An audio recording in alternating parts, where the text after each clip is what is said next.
The story begins in the Goringon settlement in Windhoek, where families live in fear. A troop of 90 baboons invades, destroying crops, stealing food and even entering homes.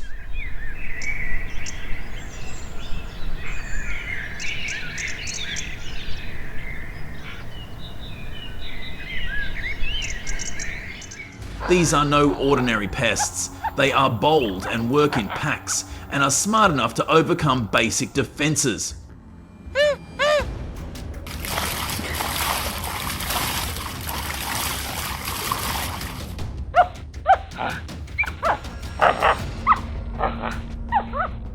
The damage is truly horrendous, costing up to $600,000, 0 cents a year in destroyed crops, damaged property and cleanup costs.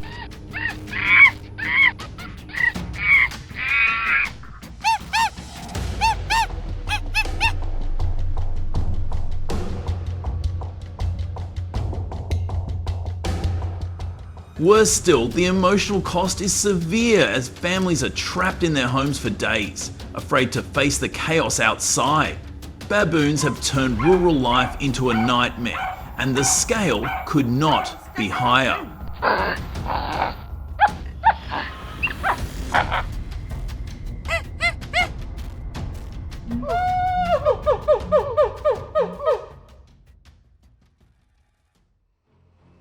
So, how do you manage such a nimble, invasive species?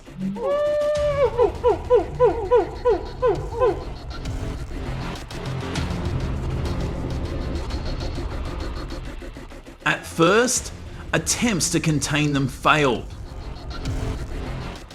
Electric fences, which seemed like the perfect solution, were also ineffective because the baboons learned to bypass them.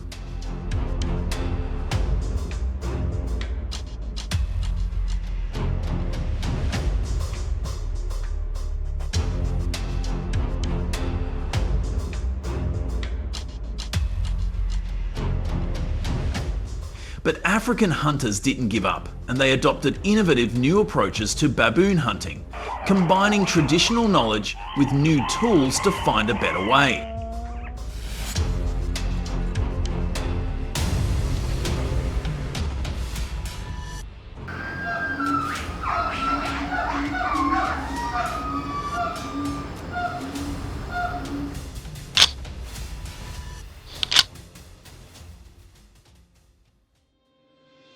One of their main solutions was baboon trapping.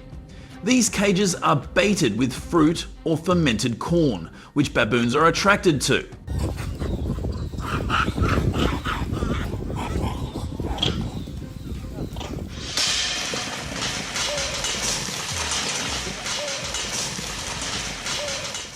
Using a gate that can be activated by a vertical current, hunters can quickly close the cage, catching up to 15 monkeys at a time. It is a strategic and highly rewarding tactic, but it requires careful preparation.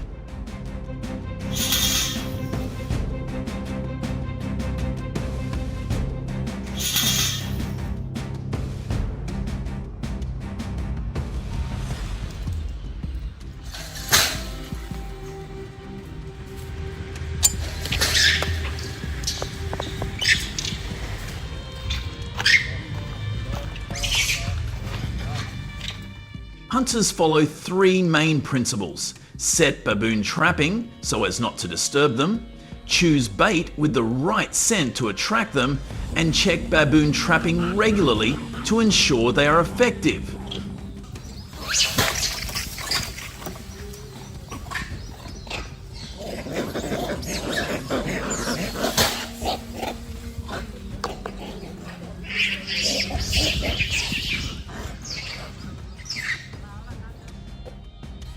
One mistake, and the monkeys will notice, making the job even more difficult.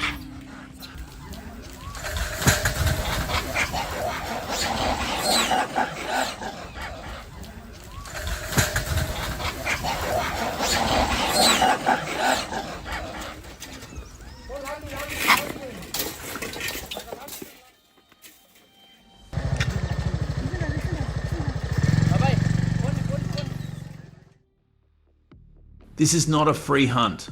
Since 1935, Namibia's had strict regulations on baboon hunting, administered by the Ministry of Environment, Forestry and Tourism.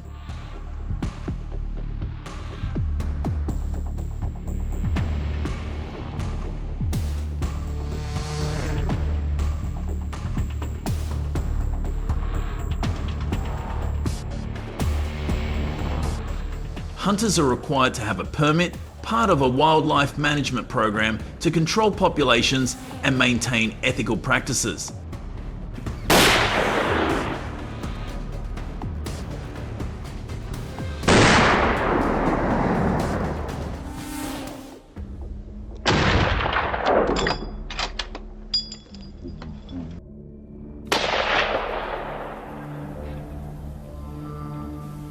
Over the past decade, more than 12,000 baboons have been culled through these efforts, helping to protect farms, water sources, and the lives of people in densely populated areas.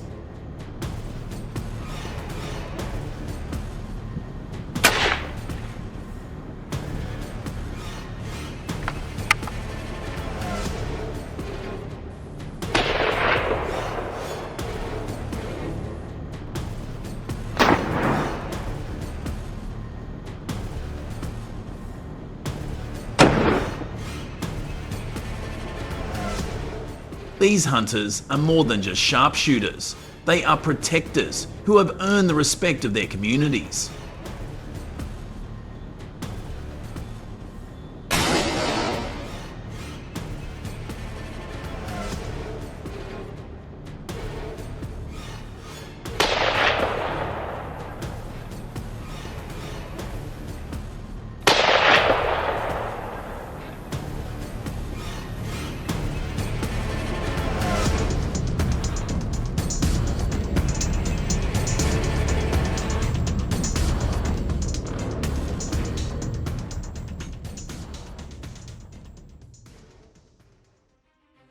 The baboon problem in Namibia is truly a headache, and it's got us all thinking.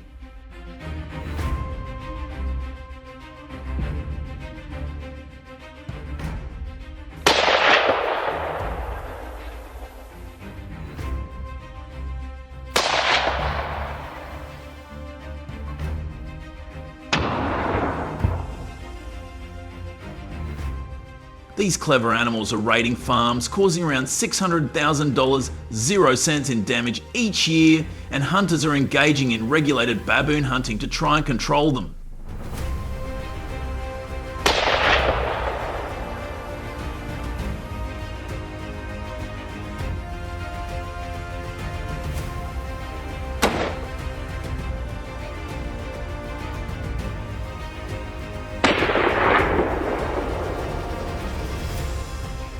But is that enough? Some people might say we need to get creative. Maybe fund solar-powered alarm systems or restore wild habitats to keep baboons out.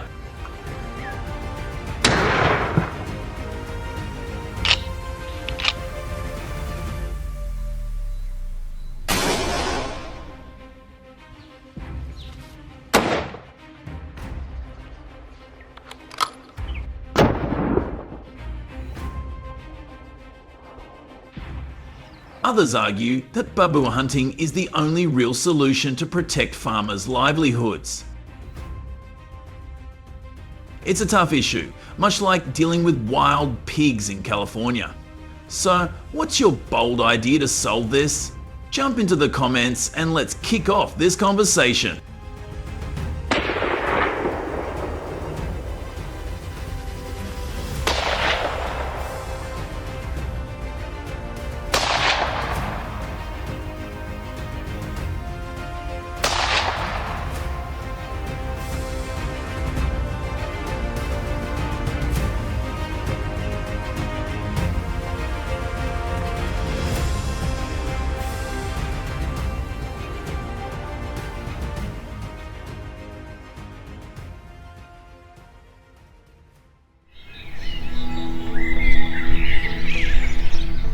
In the towering mountains of the African savannah, where rocky hills meet dense forests, a tense battle is being waged between humans and baboons.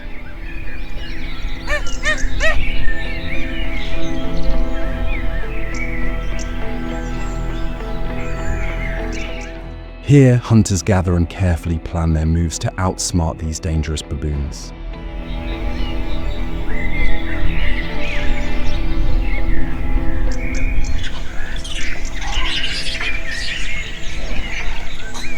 Baboons, native to this rugged terrain, are mostly ground dwellers but adept climbers who can disappear into the trees when danger lurks.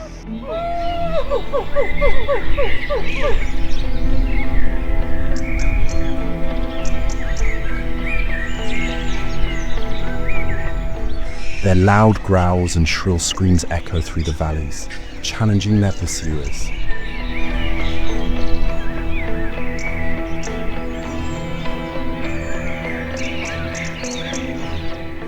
Living in tight-knit groups, led by dominant males, they roam the land on a non-omnivorous diet of plants and insects, destroying everything and leaving nothing untouched.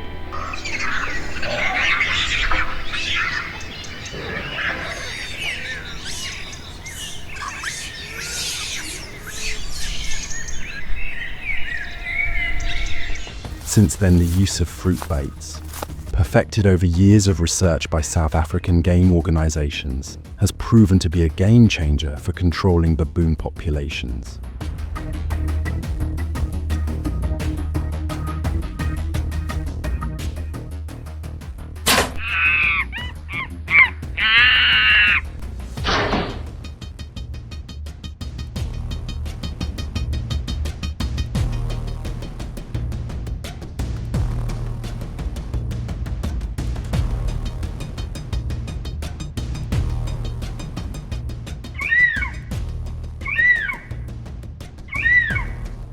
By 2015, the technique, combined with a carefully concealed hunting tent, had achieved an impressive 85% success rate, first demonstrated in the mountain valleys of the Eastern Cape.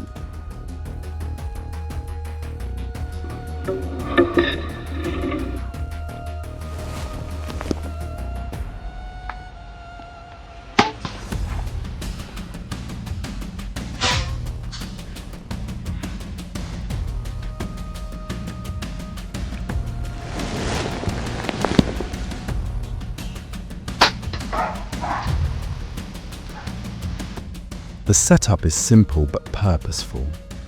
The hunter's tent is set up 15 yards from the bait pile to attract unsuspecting baboons.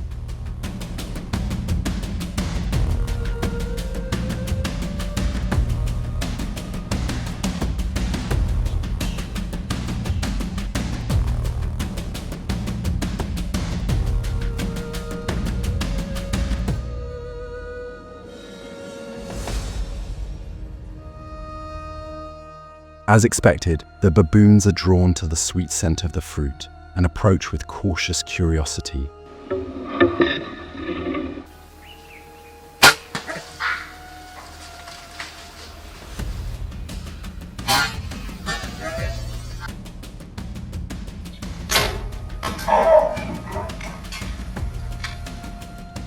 However, they will not detect the hunter, because the shelter is designed to match the natural color of the forest.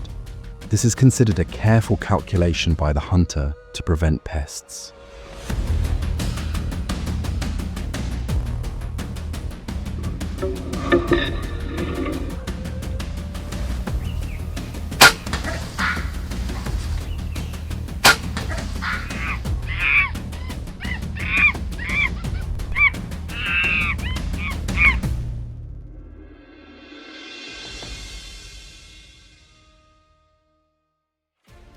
Additionally, the success of each hunt is a combination of both the use of the gun and a relaxed state of mind.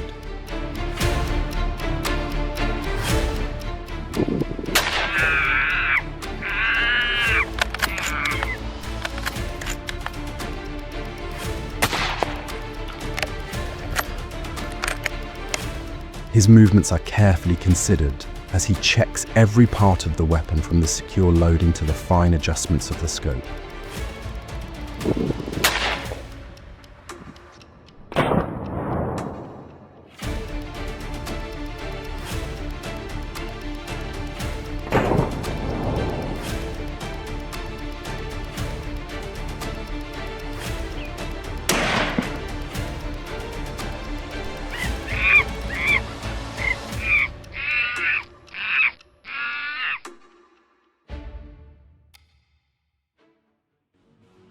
In every hunt, the South African authorities prepare many countermeasures.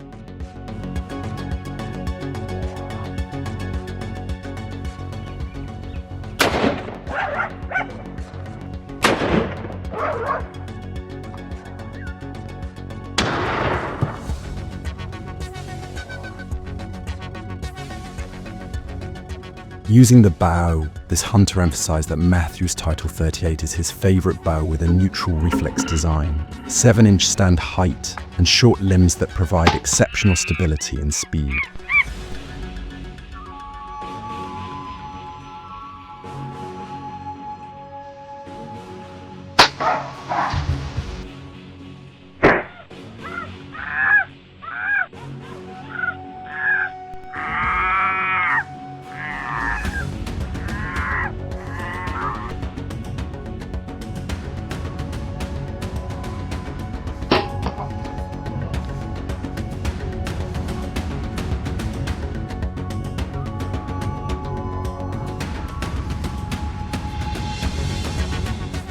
Equipped with CBE axis target sights and Hamsky target hybrid mounts. The Title 38 offers reliability and versatility, making it an ideal choice for taking down baboons at close range.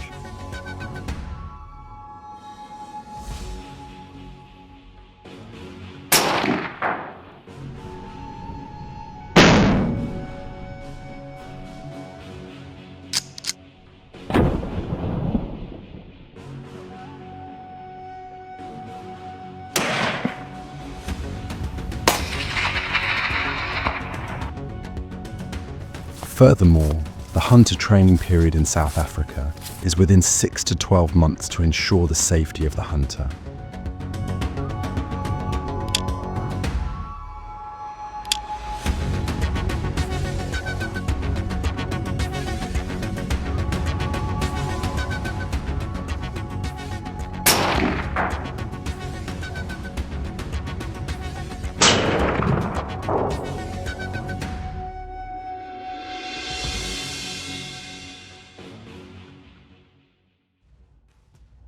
Against the breathtaking backdrop of the South African winter, a lone hunter prepares for the ultimate test of patience and skill.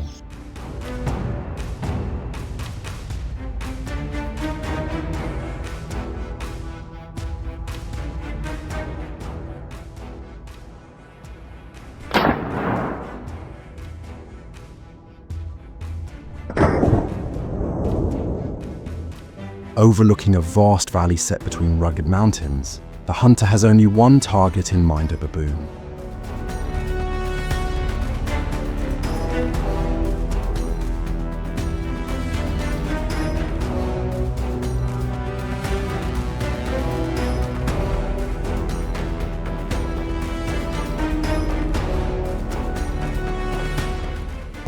Armed with a .50 caliber Seneca Dragonclaw air rifle, he waits in silence, cocks his gun, and prepares to aim for his target.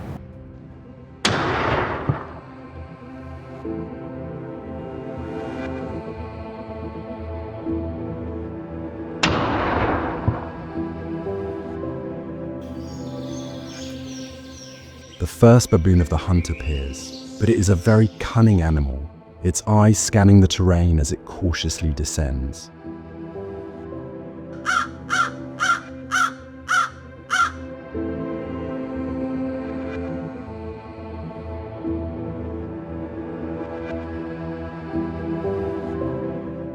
One approaches the prey, the tension building as the hunter aims.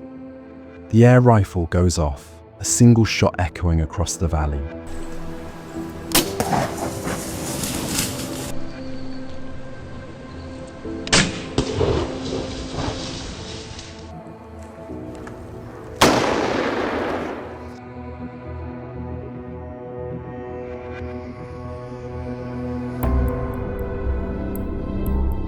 The baboon falls and the hunter is amazed at the accuracy and power of his equipment. The hunt is far from over.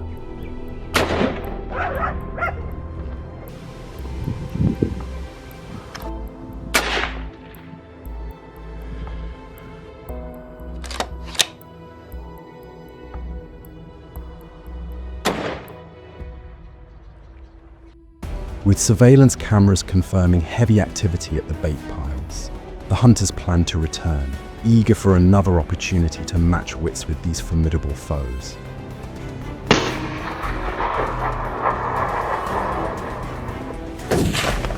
Nice.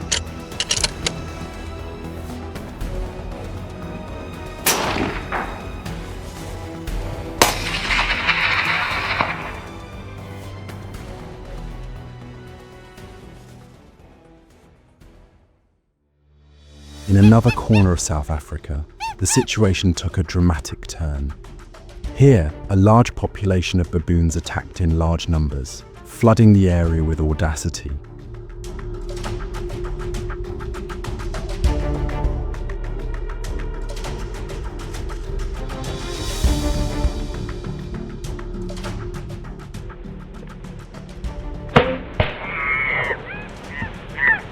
Unaware of the lurking danger, they focused on feeding, attracted by the meal ahead.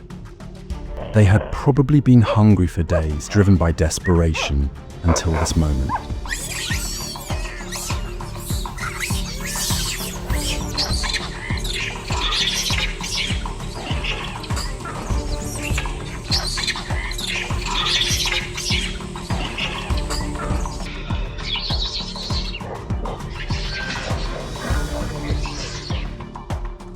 Hiding in the shadows, a hunter was lurking.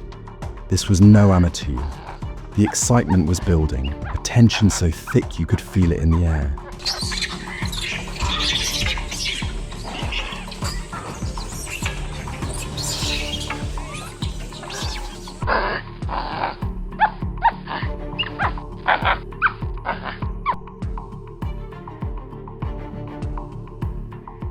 Every pull of the trigger was precise and uncompromising. There was no room for error.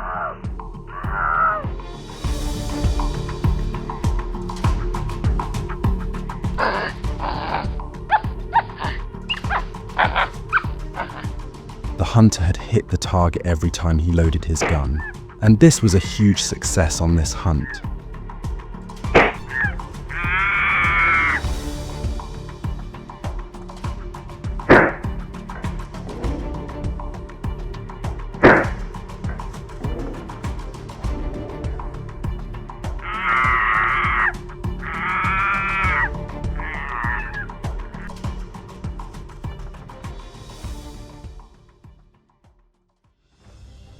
If the hunter chooses not to bait the baboons, the strategy hinges on pure instinct. Perched high on the rugged cliff, the hunter surveys the rugged terrain below in heavy air with anticipation.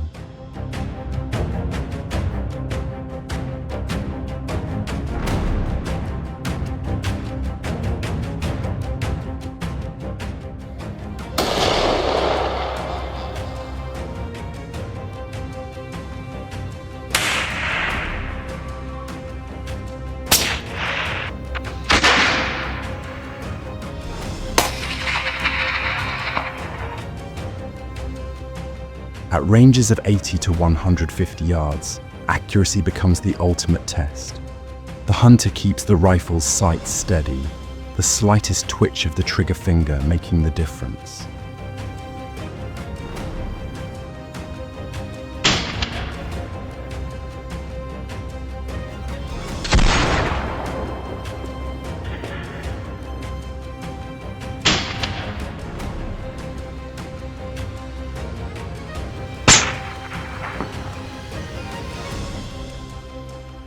Tension builds as the hunter identifies the pack leader as a large figure commanding the pack.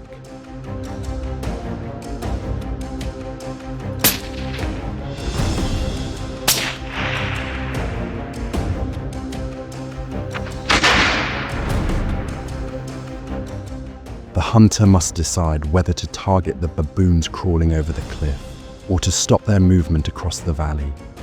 Each hunt hinges on stopping the damage that the baboons cause.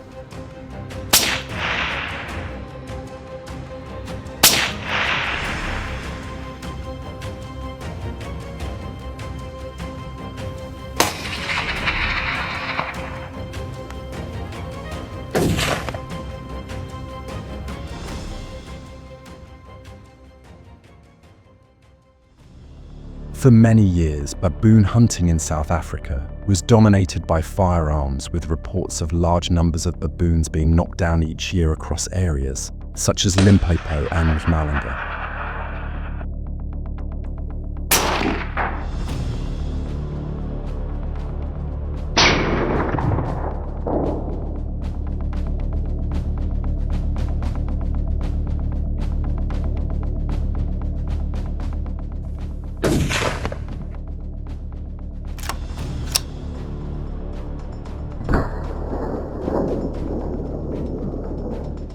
However, between 2010 and 2020, a major shift occurred as traditional bow hunting became more popular.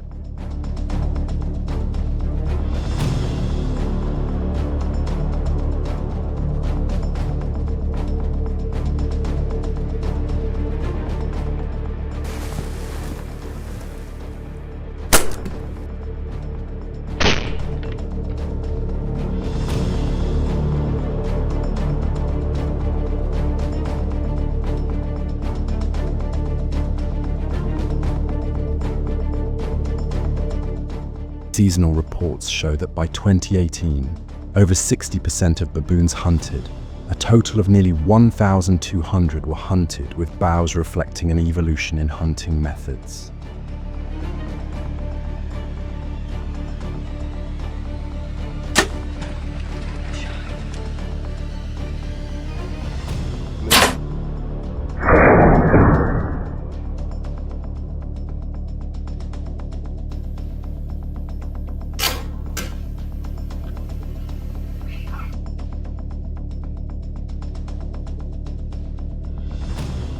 This trend represents more than just a cultural resurgence, it also represents a greater focus on precision.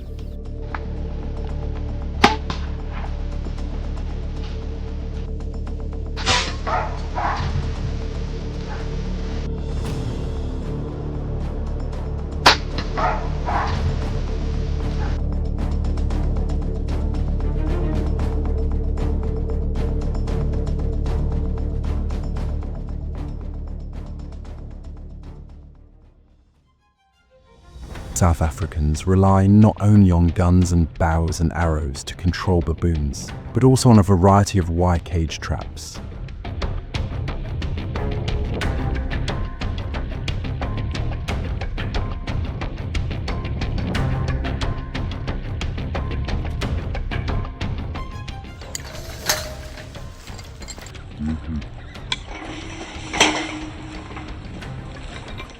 As you walk through a residential area, you may wonder why the traps are set so close to home.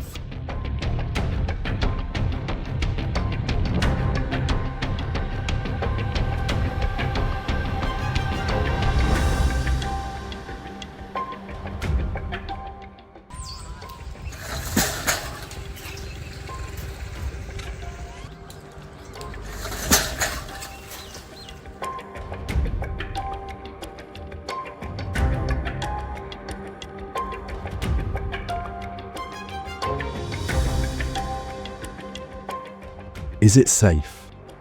The noise and litter surrounding these traps have raised concerns about disruption to daily life.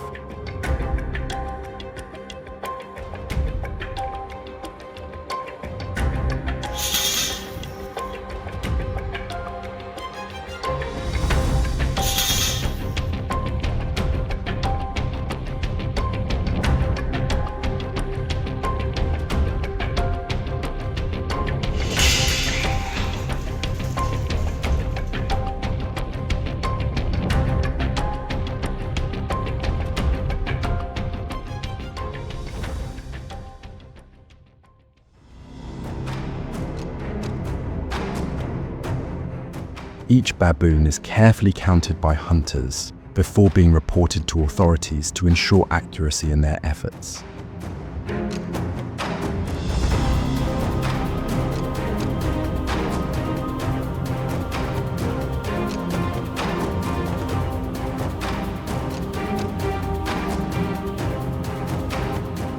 In Limpopo province, where human-wildlife conflict is common, more than 2,350 baboons were captured in snares in 2023 alone.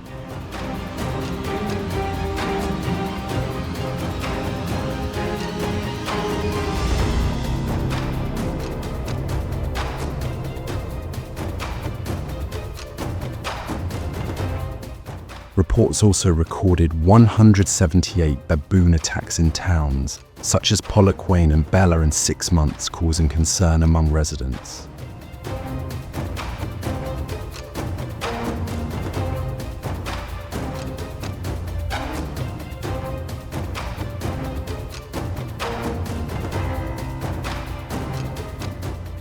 Once verified, hunters transported them to designated resettlement areas, such as the Waterberg Biosphere Reserve, providing much-needed relief and helping restore balance to the area.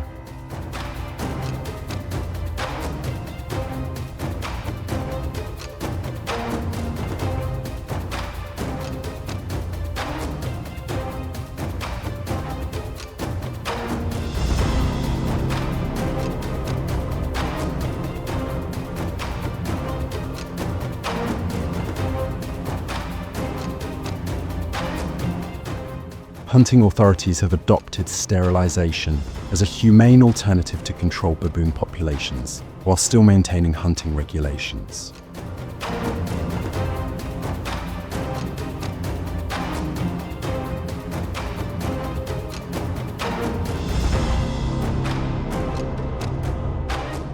Watching a veterinarian at work shows the responsibility they have in preventing baboon attacks.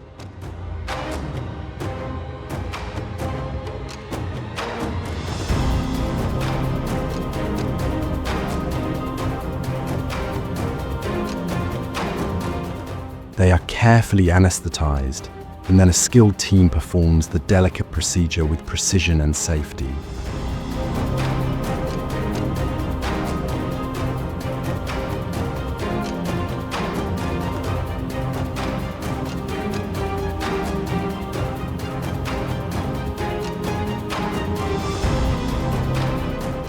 They are then tagged for tracking before being released back into the wild.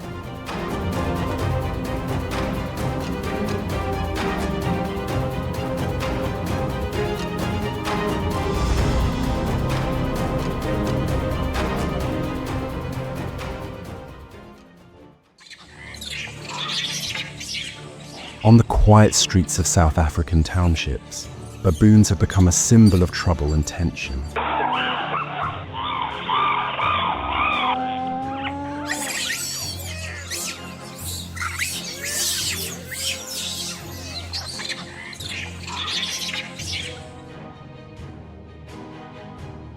Once thriving in the wild, these intelligent creatures now roam residential areas, rummage through garbage, and even break into homes.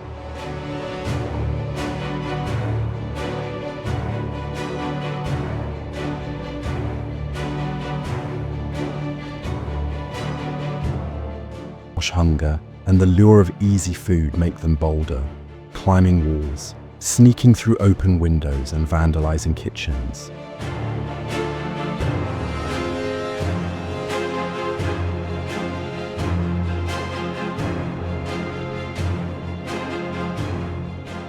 The boundaries between wild nature and human territory are blurred and conflicts are deepening.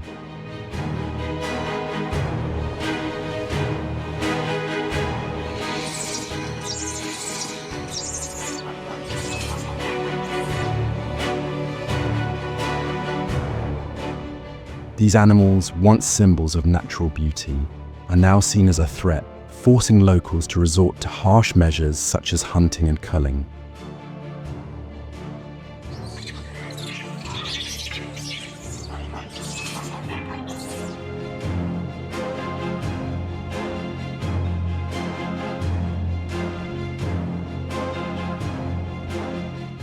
Large machines work tirelessly to clear land for development.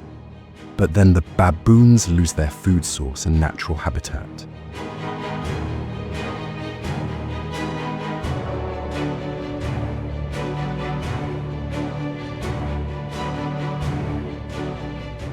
Deforestation quickly pushes them into human settlements for food and shelter.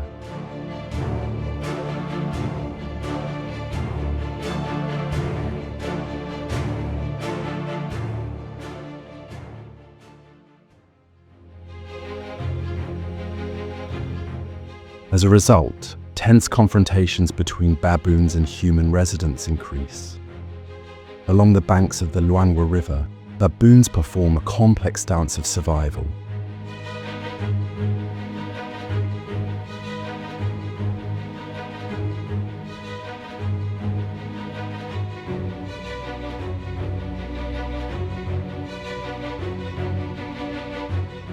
In the heat of the dry season, baboon troop groups become the center of their world, defined by social structure and fierce competition.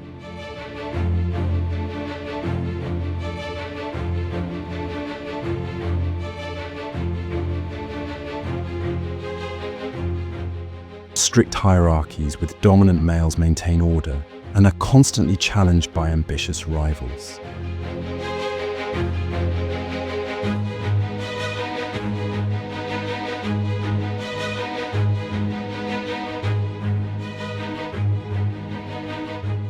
Grooming is important not only for hygiene but also as a tool to reduce stress, strengthen bonds and even increase fertility in females.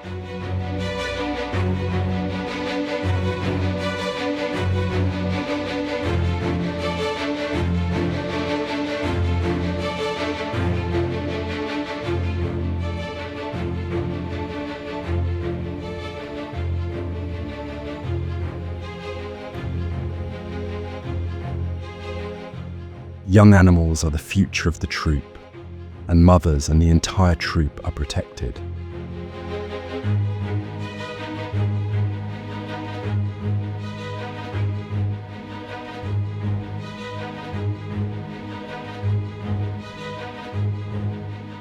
However, life in the wild is full of dangers. Predators such as leopards and lions are always present, testing the vigilance and solidarity of the troop.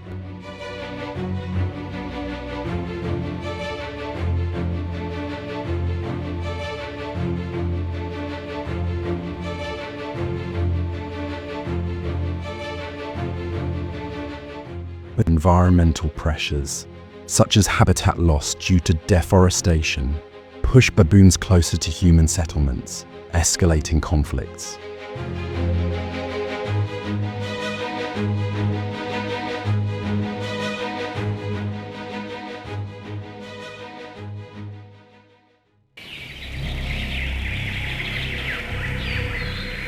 Wild boars are no stranger to Texans. They have been around since the 16th century, originally with long snouts, bushy manes, and a strong instinct to dig up soil, destroying the natural environment.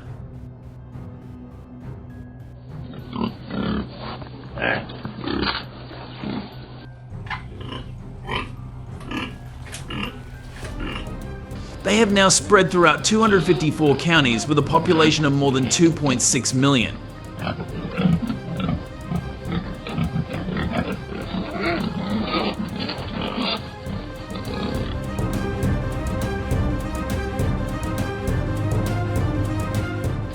Over time, wild boars have evolved into short snouts weighing more than 300 pounds, increasing their ability to survive and multiplying twice as fast every 4 months.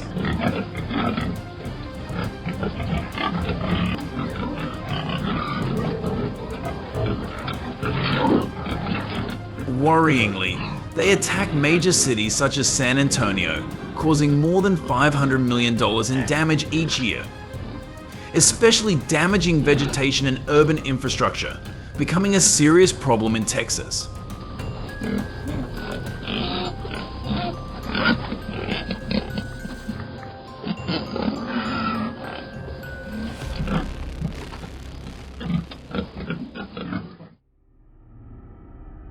As wild boars increasingly venture into the suburbs, threatening humans, Texas authorities know it's time to take action and prepare for a hunt in the dark.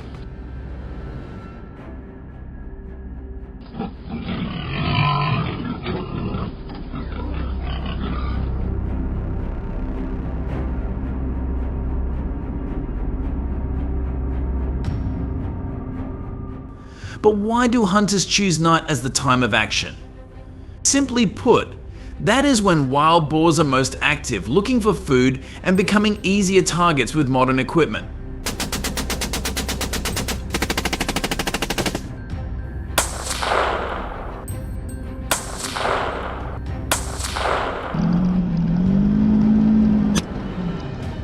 With an AR-10 rifle equipped with an infrared thermal sight, hunters can detect wild boars up to 300 yards away.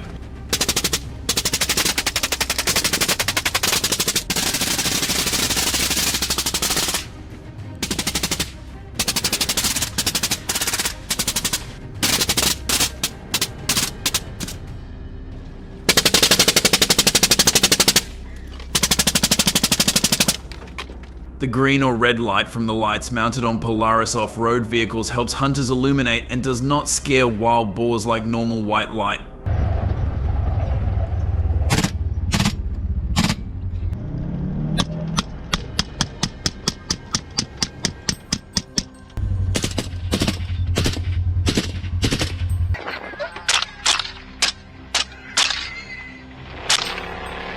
Wild boar vision has difficulty recognizing the danger of this color, assisting hunters in maintaining the advantage of surprise.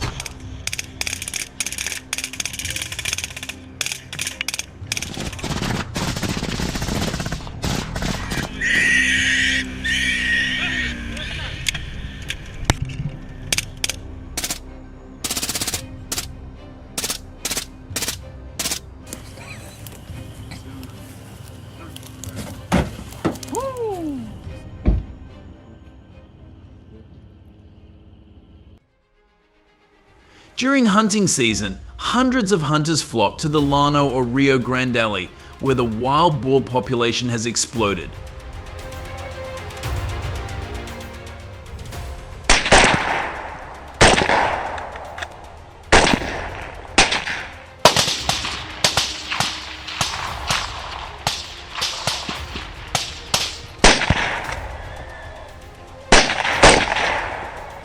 A missed shot at 200 yards can cause a herd to scatter and become dangerous.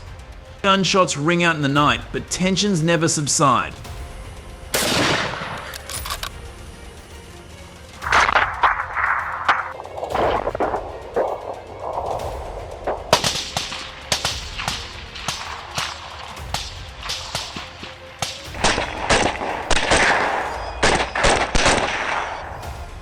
Do you ever wonder if all this sophisticated equipment is enough to counter the feral ferocity?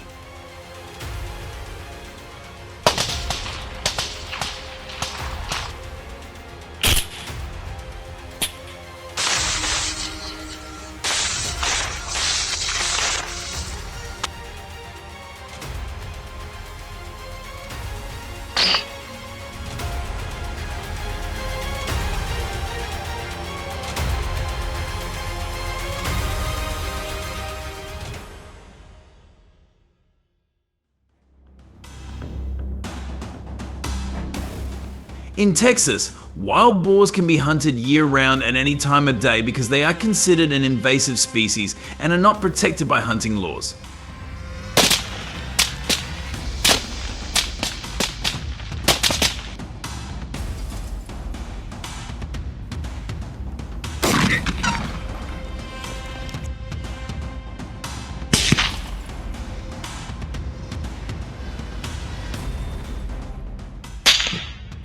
However, night hunting usually takes place between 8 PM and 4 AM, when wild boars are foraging in the fields.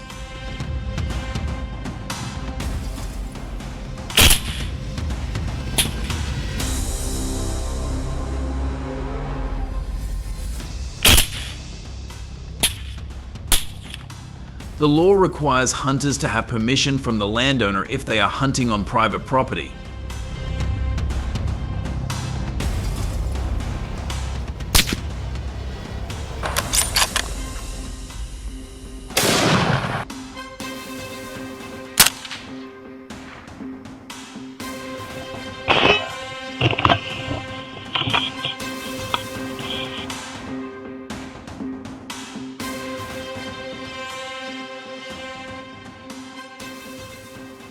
If these regulations are violated, hunters can face severe penalties such as fines of up to $500 or loss of hunting privileges.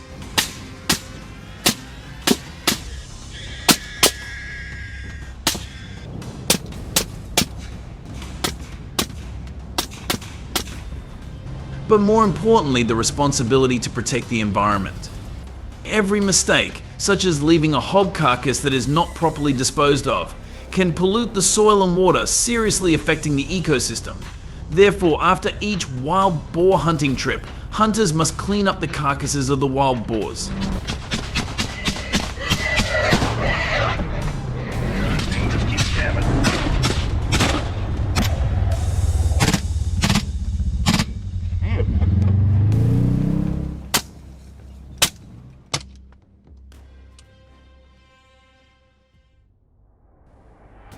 Especially from November to February, nighttime temperatures often drop to between 30 to 50 degrees.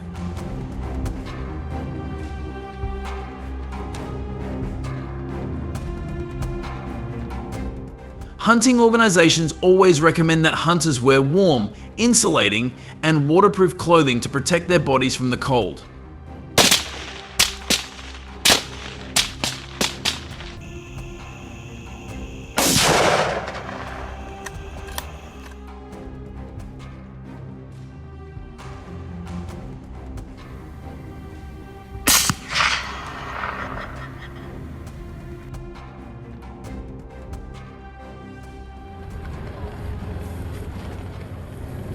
Wild boar hunting is usually assigned to hunters with at least 5 to 10 years of experience because only hunters understand the behavior of wild boars in low visibility conditions.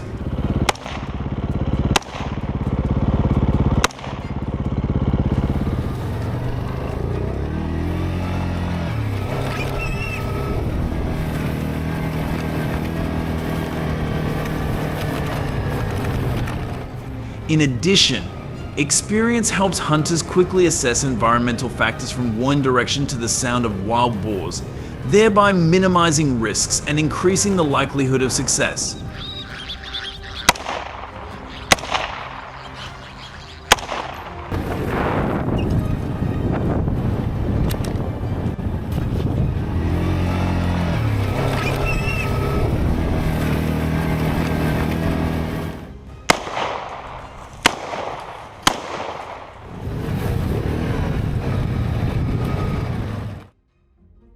The fight against invasive wild boars has taken a new turn with the help of drones equipped with infrared cameras.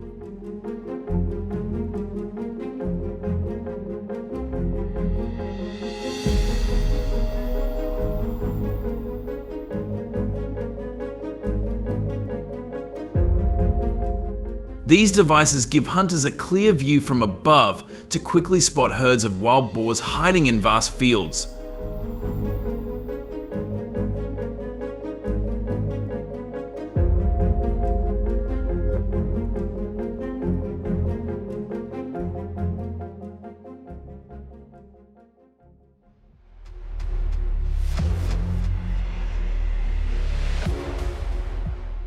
Texas has been a pioneer in the use of helicopters to hunt wild boars since 2011, when the state officially authorized aerial hunting to control dangerous invasive species.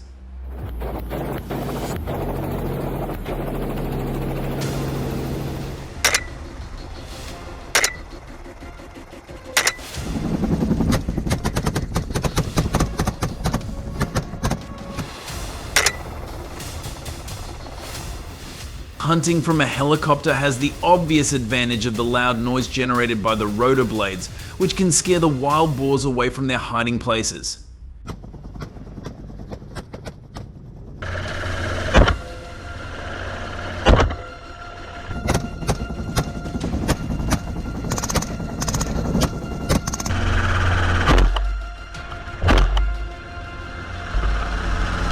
However, from above, hunters have to contend with the intense vibrations of the helicopter, which reduces their accuracy.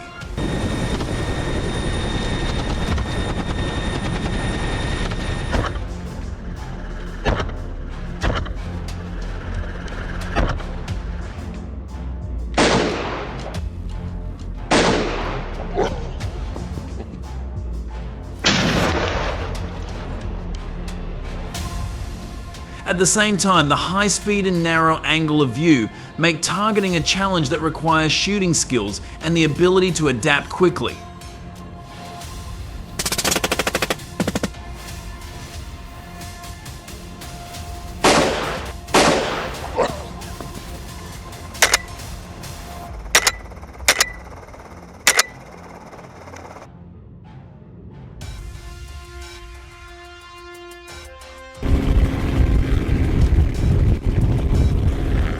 In addition, aerial hunting also requires a much higher level of safety than ground hunting.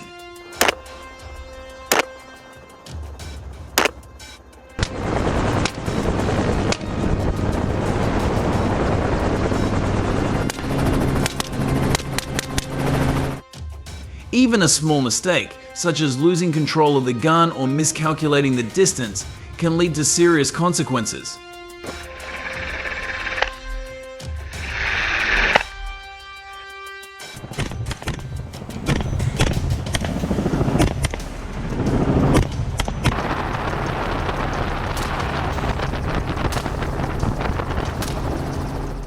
But despite the difficulties, this method has proven effective in eliminating more than 40,000 wild boars per year in Texas.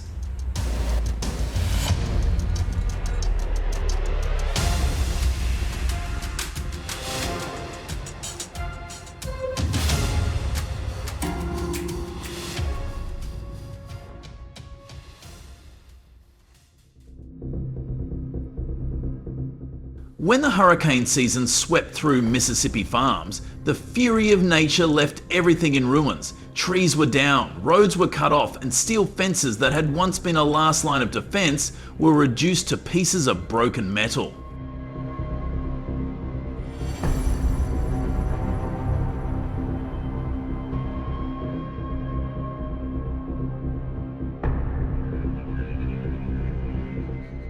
The story began in the 1980s, when wild boars began to thrive in the old-growth forests of the United States.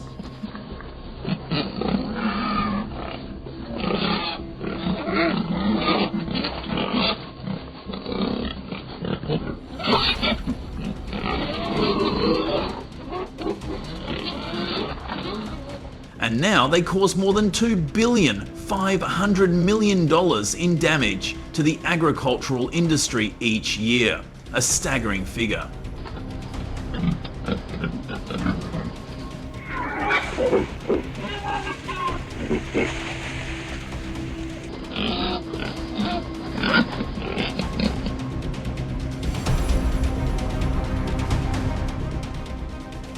There were nights when 33 boars were trapped, but if only a few sows survived, they would return with new offspring. And so the nightmare repeated.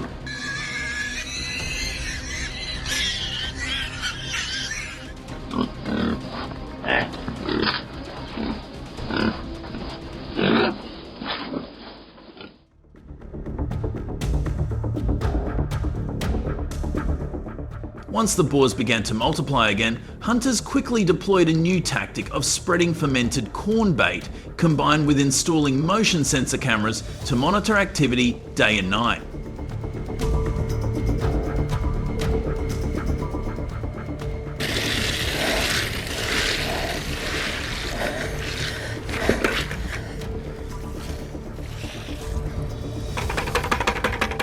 But the results did not come easily. Choosing the right trap location was a process that took 3 to 5 days of tracking the boar's tracks and gathering times.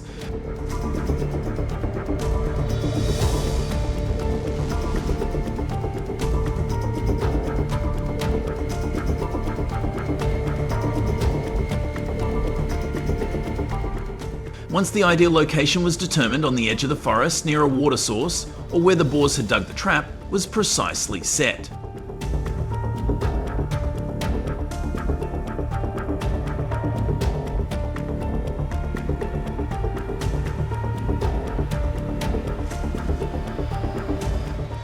When it comes to trapping wild boars, the one thing that makes or breaks the whole process is the trap door.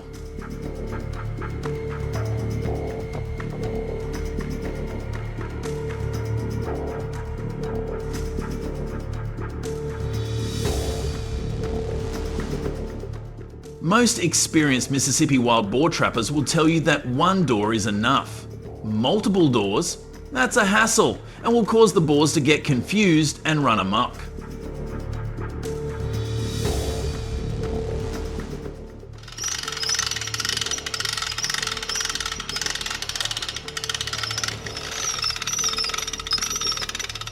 The ideal trapdoor is made of heavy-duty steel, about 4 feet wide and 3 feet high, just enough for the entire herd to squeeze through without hesitation.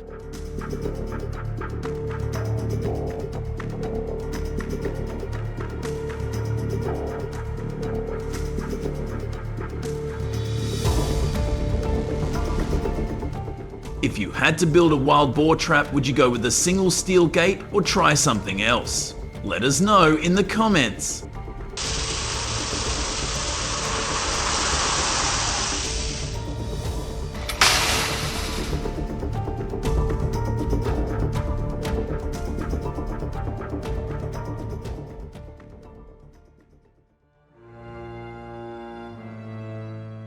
One thing to keep in mind on this hunt is that the ground can sink 12 to 24 inches, enough to trap a pickup truck or bury a steel trap if not set properly.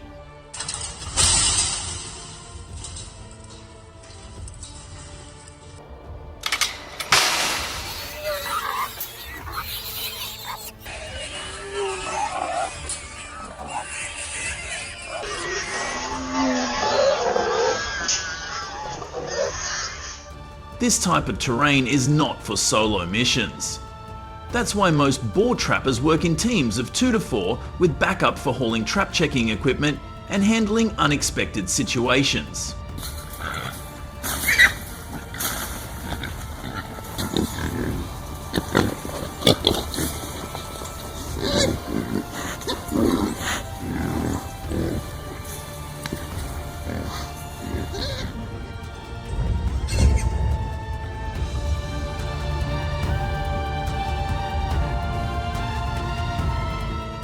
To make up the difference there, hunters began to harden their setups using heavy-duty steel traps with anchors driven deep into the mud, secured with ropes tied to nearby trees.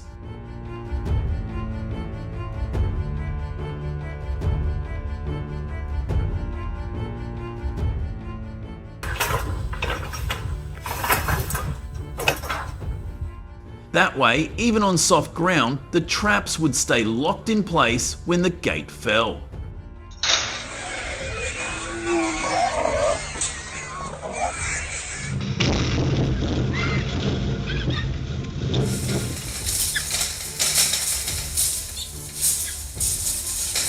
Traps were typically set 2 to 3 hours before sunset, just as boars were starting to move out to feed. Hunters also took advantage of camera surveillance to avoid time-consuming trips.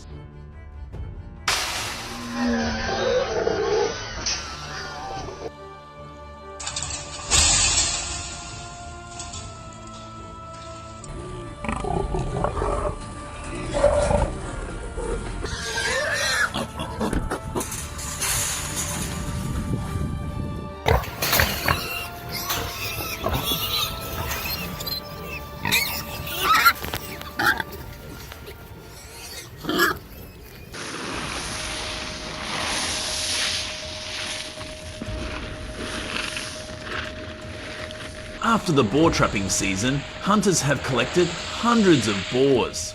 At the same time, installing fences around the border will be a temporary solution.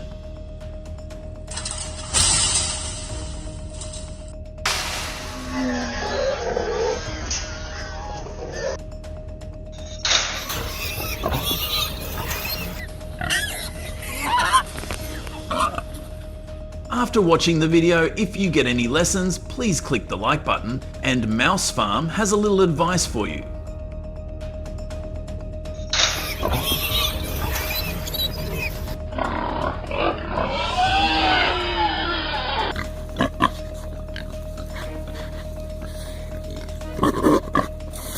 Always double check the gate, reset the camera, and never assume that a night off won't cost you.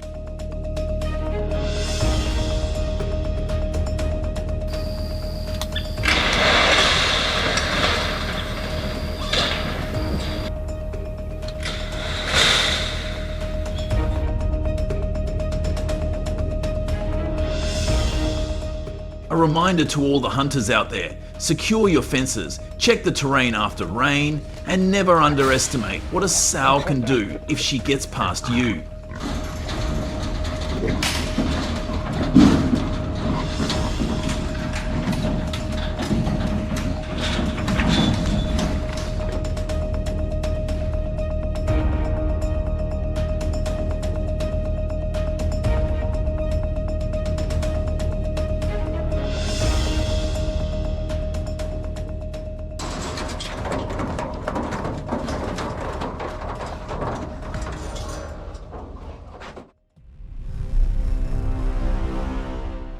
are giants of the wilderness that roam the northern United States, especially Alaska, where they make up 70% of the US elk population.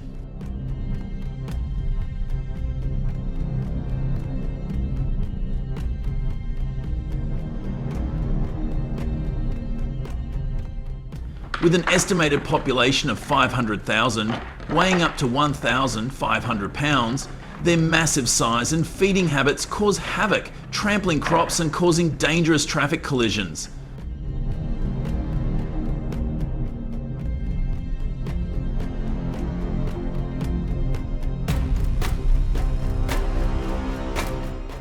The problem is felt in both the north and the south, albeit in different ways. Do you have to deal with them daily?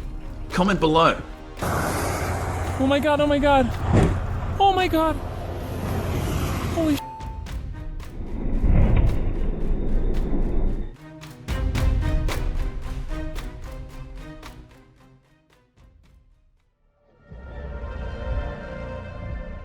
Elk hunting in the northern United States is a long-standing and iconic tradition, especially in states like Maine and Alaska.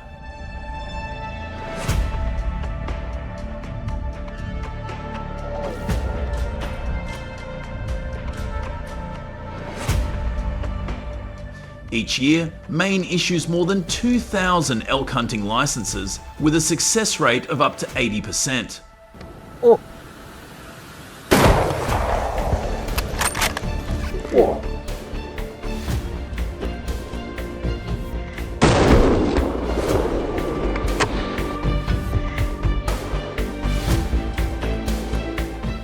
Alaska leads the way in elk hunting with 6,000 hunted each year. Oh. Oh.